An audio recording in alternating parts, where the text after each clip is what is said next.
नीचे पूरे वेग से बहती गौरी नदी।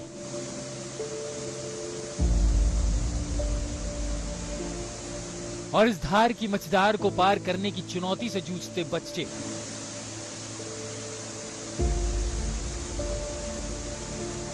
पिथौरागढ़ में जान हथेली पर लेकर नदी पार कर रही दूसरी तरफ स्कूल पहुंचते ये बच्चे, ऐसा लगता है जैसे ये दूसरी ही दुनिया है। यहाँ बच्चे लकड़ी से बने ट्रॉली से नदी पार करते हैं। ट्रॉली की रस्सी को इन्हें खुद ही खींचना होता है। हमारे संवाददाता अमित सिंह की एक ग्राउंड रिपोर्ट देखिए। जो इस ट्रॉली को खींचेंगे, कुछ इस तरह से प्रियंका का स्कूल जाने का सफर और स्कूल से वापस आने का सफर तय होता है। कितना अलग है शहरी इलाकों में, अलग अलग शोर में बच्चों, देश के अलग अलग इलाकों में बच्चों के स्कूल जाने का सफर और धारचूला के इन सीमांत गांवों का स्कूल जाने का बच्चों का सफर। बीच में ये ट्रॉली जाके गौरी नदी के बीचों बीच जाके ट्रॉली अब रुक गई है। नीचे गौरी नदी का प्रवाह बिल्कुल प्रबल है। मैं आपको बता दूं कि इस वक्त जो लोकल एडमिनिस्ट्रेशन है उसके डेटा के हिसाब से गौरी नदी खतरे के निशान की तरफ बढ़ रही है। दुनिया चांद और मंगल की बात करती है, दूसरे ग्रहों पर कॉलोनी बसाने की बात करती है, लेकिन इन बच्चों और यहाँ के छोटे छोटे गांवों का छोटा सा सपना है कि पुल बन जाए ताकि रोज रोज का खौफ मिटे।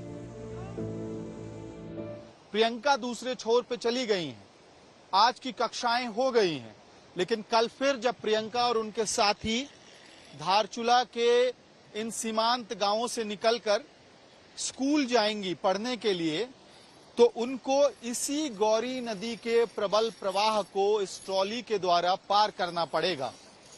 बेटी धारचूला के इन गांवों में पढ़ना चाहती है, बेटे भी पढ़ना चाहते हैं, लेकिन उनके सामने सबसे बड़ी चुनौती ये है कि गांव को पार करने के लिए कोई पुल नहीं है।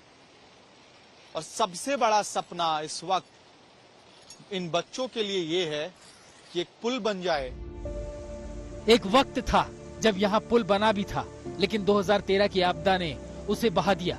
फिर मशीन से चलने वाली ट्रॉलियां बनी, जिसे 2019 की आपदा ने तबाह कर दिया। अब ये ऊपर से एक रस्सी और नीचे से रस्सी से झूलता लकड़ी के तख्ते से बनी एक लौती ट्रॉली, जो गौरी नदी की विभीषिका से बचाते हुए इन्हें पार पहुंचाती है। इसके लिए पीएडी के 2 जवानों की तैनाती है, जो रस्सी को मैनुअली खींचते हैं। हाथ का आप लोग पिछले 1-1.5 घंटे से उसको खींच रहे थे। हाँ सर, ट्रॉली को मतलब वह ये खींचते खींचते जो है इसमें ये छाले पड़ चुके हैं, तथा इसमें जो है काफी जलन टाइप की हो रही है। नंबर 1, दूसरा भार इसका जो है काफी लोड पड़ा हुआ है। इसको कैसे ठीक होगा? मतलब हमारा मतलब ये है, इसको चाहे ये मतलब ठेकेदार की उससे होता है या कोई शासन प्रशासन करती है।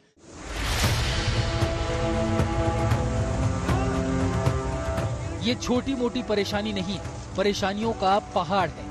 बारिश होने का मतलब होता है बच्चों का स्कूल ना जा पाना। स्कूल जाते भी हैं तो इस नदी को पार करना एक दुस्वप्न जैसा होता है। स्कूल सुबह 8 बजे का है, तो हम सुबह 6, साढ़े 6 बजे से आ जाते हैं।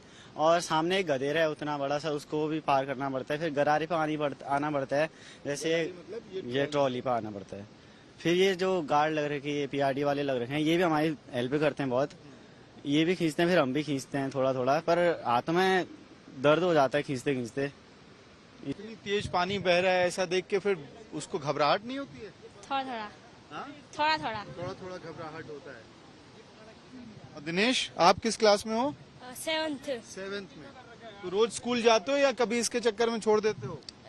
कभी कभी जाते हैं। कभी कभी जाते हो, रोज नहीं जाते हो स्कूल? बारिश होती तब नहीं जाते। बारिश के दिन नहीं जाते हो? तो मम्मी पापा नहीं जाने देते हैं या फिर आप ही कहते हो कि नहीं जाना, ज्यादा पानी होगा, दिक्कत होगी? नहीं जाने देते। नहीं जाने देते। 2 से 3 बच्चे हो चुके हैं जो मतलब जिनको नदी में देख के चक्कर आ गए थे। अगली वाली गराड़ी में तो वो एक बच्ची गिरी भी थी, यहाँ से गिर गई थी। हाँ। ये कब की बात बता रहे हैं आप? ये जो इससे पहले वाली गराड़ी थी। अभी तो फिलहाल वालों ने बना रखा था उसमें जी। अभी तो ये ज्यादा टाइम नहीं हुआ है, तो अभी कम ही आ रखे हैं हम स्कूल। बारिश होती है तो हम स्कूल नहीं जाते हैं। यहाँ पत्थर आने की डर भी होती है, तो घर से मना कर देते हैं। स्कूल में भी कहा है कि जब बारिश होती है तो ना आए। प्रदेश में सरकार है, लेकिन वो भी शायद लाचार है। जो ऐसे नौनिहालों के लिए एक पुल तक का निर्माण नहीं करा रही है। सोचिए जरा, 2013 के बाद से यहाँ के लोग ऐसे ही झंझटों का सामना रोज कर रहे हैं। रूह कपा देने वाली कहानियां ही, जिन्हें इन हालातों का सामना रोज करना पड़ता है, उन्हीं का दिल इन हालातों को समझता है।